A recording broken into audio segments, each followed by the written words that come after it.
Naantala ang operasyon ng mga airline, bangko at negosyo sa iba't ibang panig ng mundo dahil sa global cyber outage na nag-ugat sa problema sa software. Kabilang sa mga naapektuhan ang operasyon ng airline sa NAIA, kaya may mga na-delay at nakansilang biyahe. Mano-mano na rin ang check-in doon. Mula sa NAIA, may live report si Katrina Son. Katrina?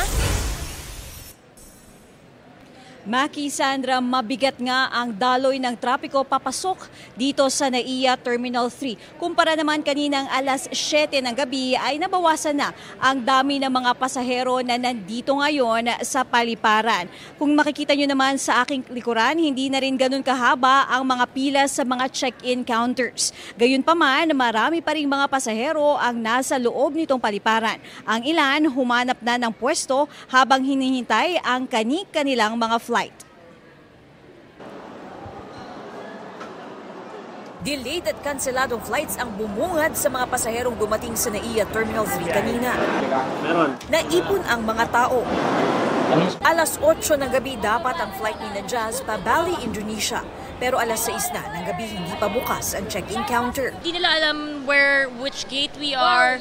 Everything is manual, naka-handwrite na yung mga gates na naka-open. Tapos parang pinapalipat-lipat na nila. Naapektuhan ang operasyon ng ilang airline dahil sa global cyber outage. Humaba ang pila sa mga check-in counter. Sa Davao International Airport, siksika ng mga pasahero. Ang sitwasyong ito, naranasan din sa mga paliparan sa iba't ibang bansa gaya sa United Kingdom, Singapore at Africa. Sa Hong Kong, mano-mano ang check-in pero hindi naman daw apektado ang flight operations. Sa mga paliparan sa Los Angeles at Seattle sa Amerika, nakita na ang tinaguriang blue screen of death. Ito yung lumalabas sa mga computer screen na gumagamit ng Windows operating system kapag may system error. Pati mga bangko, apektado. Kabilang sa mga nagkumpirmang naapektuhan ng cyber outage, ang Bangko de Oro, Metrobank, RCBC, Union Bank, BPI at PNB. Depende sa bangko, hindi nagagamit ang kanilang online banking service, credit card services at bills payment.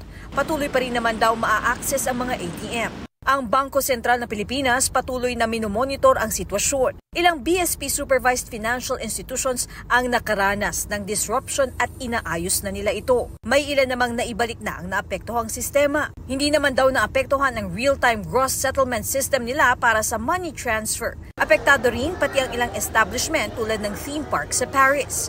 Maging ang ilang TV station abroad hindi nakapag-live broadcast dahil dito. Ang tinitingnang ugat ng problema sa computer systems, problema sa produkto ng global cybersecurity firm na CrowdStrike. Ayon sa CEO ng CrowdStrike, natukoy at inaayos na nila ang problema na nag-ugat sa problema sa depekto sa isang update para sa mga Windows host. Pagtitiyak niya, hindi isang security incident o cyber attack ang nangyari.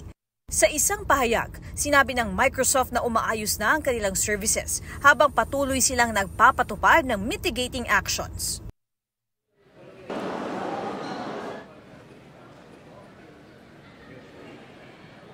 Sandra, marami ring nandito ngayon sa airport na mga naiwan ng kanilang flight. Matinding traffic kasi ang sinalubungan nila papunta dito sa NAIA Terminal 3. Ang ilan nga na galing Quezon City patungo rito sa NAIA Terminal 3 ay inabot ng 3 hanggang 5 oras. Kaya naman ang ilan magpapalipas na lang ng gabi rito. Sandra?